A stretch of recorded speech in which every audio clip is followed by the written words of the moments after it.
வாயு கோளாறையும் செரிமான கோளாறையும் சரி பண்ணக்கூடிய ஓமம் உப்பு பொடி எப்படி செய்யுதுன்னு பார்க்கலாம்.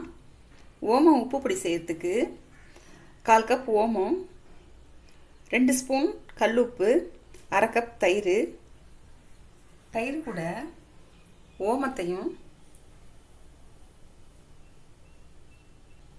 கல்லுப்பையும் சேர்ந்து நல்லா கலக்கி விட்டு 24 மணி நேரம் ஊற வச்சுக்கோங்க.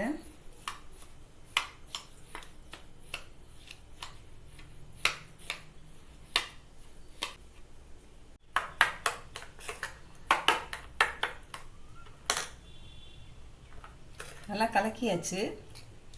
இது 24 மணி நேரம் போல் ஊறட்டும். நம்ம அடுத்து எப்படி செய்யுதுன்னு பார்ப்போம்.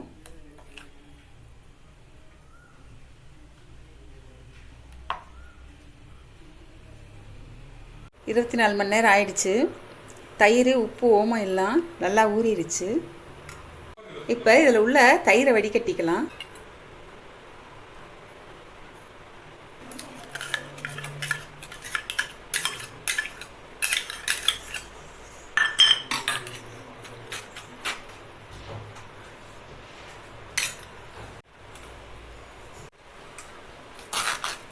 இந்த மாதிரி ஒரு தட்டில் கொட்டி காய வச்சுக்கோங்க.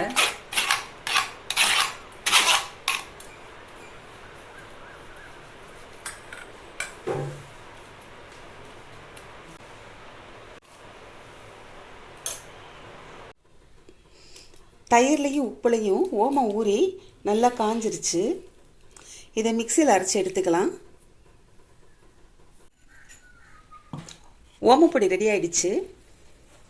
இதை 1 ஸ்பூன் எடுத்து வாயில் போட்டு சூடான வெந்நீரை குடிச்சிங்கன்னா செரிமான கோளாறுலாம் நெருங்கி நல்லா பசி எடுக்கும்.